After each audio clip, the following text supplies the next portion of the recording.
दोस्तों, क्या आपको पता है कि चाइना का थ्री गॉर्जिस डैम इतना बड़ा और ताकतवर है कि इसे साइंटिस्ट ने बताया कि इसने पृथ्वी की गति को ही धीमा कर दिया है। इस ब्रिज में इतना पानी है कि इसके आसपास के कुछ शहर हमेशा खतरे में ही रहते हैं कि कहीं ये डैम टूट ना जाए, क्योंकि अगर ये डैम टूट गया तो ना जाने कितने लोग उस बाढ़ में डूबकर मर जाएंगे। अब ऐसे में आपको ये भी पता होगा कि इस डैम में बिजली भी बनाई जाती है और उन्हीं डैम्स में बनाई गई बिजली को आसपास के हजारों शहरों में भेजा जाता है। लेकिन क्या आपने कभी सोचा है कि बिजली को इन बड़े बड़े डैम्स में बनाया कैसे जाता है और बिजली को बनाते वक्त किन किन मुश्किलों का सामना करना पड़ता है? सिर्फ यही नहीं, हम आपको इस वीडियो में ये भी बताएंगे कि आखिर विंड टरबाइन और कोयले से बिजली कैसे बनाई जाती है। बस आप वीडियो के लास्ट तक हमारे साथ बने रहिए। दोस्तों, सबसे पहले हम बात करते हैं कि आखिर बड़े बड़े डैम्स में बिजली को कैसे बनाया जाता है।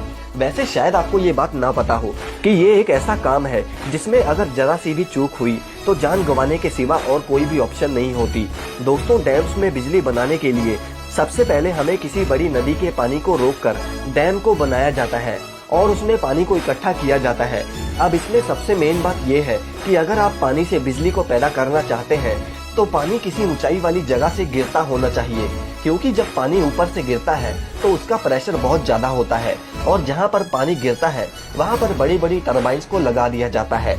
अब टरबाइंस का काम मैकेनिकल एनर्जी को इलेक्ट्रिकल एनर्जी में कन्वर्ट करना होता है। अब टरबाइन के साथ एक मोटर होती है जिससे जब टरबाइन घूमती है तब वो उसे पावर देना शुरू कर देता है और मोटर को जैसे ही पावर मिलती है वो उसे इलेक्ट्रिकल एनर्जी में कन्वर्ट कर देता है और बिजली बनाने के साथ साथ वो मोटर बिजली की तारों में करंट को भेजने का काम भी शुरू कर देती है।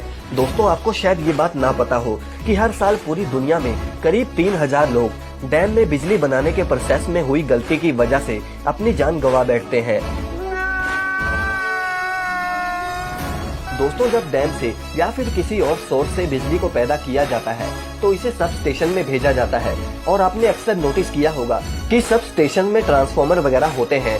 लेकिन क्या आपने कभी सोचा है कि उन ट्रांसफार्मर के नीचे ये पत्थर क्यों बिछाए जाते हैं? दरअसल इसके पीछे एक नहीं बल्कि बहुत सारे कारण हैं और इसका पहला कारण ये है कि पत्थर लगाने से वहाँ पेड़ वगैरह नहीं उगते, क्योंकि अगर वहाँ पर पेड़ उगा तो वो ट्रांसफार्मर के साथ टच हो जाएगा जिससे करंट भी फैल सकता है। और सिर्फ यही नहीं, ट्रांसफार्मर्स में हमेशा ऑयल को डाला जाता है और उन बड़े ट्रांसफार्मर्स में से हमेशा ऑयल गिरता रहता है जिससे फिसलन भी हो जाती है और उस फिसलन को रोकने के लिए भी इन पत्थरों का इस्तेमाल किया जाता है। और ट्रांसफार्मर में आपने नोटिस किया होगा कि वाइब्रेशन वगैरह भी होती है जिसे ऑब्जर्व करने के लिए इन पत्थरों को लगाया जाता है। और सबसे जरूरी ये है कि जहाँ सब स्टेशन होते हैं वहाँ हमेशा देख रेख की जरूरत होती है और अगर कोई तार जमीन पर गिर गई तो वो ग्राउंड में करंट को फैला देगी जिसे हम स्टेप पोटेंशियल कहते हैं और इन पत्थरों की वजह से स्टेप पोटेंशियल नहीं हो पाता और करंट वहीं पर रुक जाता है। अब आइए दोस्तों, हम ये बात करते हैं कि आखिर विंड टरबाइन से बिजली को कैसे पैदा किया जाता है। दोस्तों, जैसे हम नॉर्मल घरों में बिजली की मदद से पंखों को चलाते हैं, ठीक वैसे ही विंड टरबाइन हवा का इस्तेमाल करके बिजली को पैदा करता है। आपने देखा होगा कि विंड टरबाइन अक्सर धीमी गति से ही घूमते हैं।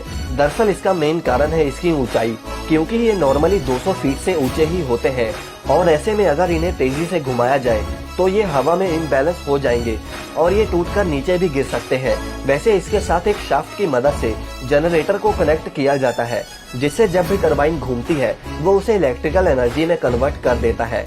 इसके साथ साथ इसमें एक डिवाइस भी लगा होता है जो कि इसकी पंखड़ियों की घूमने की गति को भी कंट्रोल करता है और तेज घूमने से रोकता है।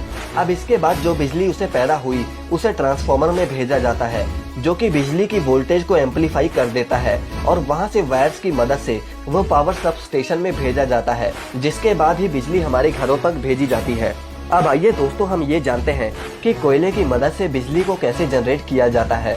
दोस्तों, बिजली पैदा करने के लिए पत्थर वाले कोयले का यूज किया जाता है जो कि गहरी खुदाई करके निकाले जाते हैं और जब कोयले से बिजली को पैदा किया जाता है तो उसके प्लांट के पास एक पानी का स्रोत जैसे कि नदी या फिर कोई लेक वगैरह जरूर होनी चाहिए।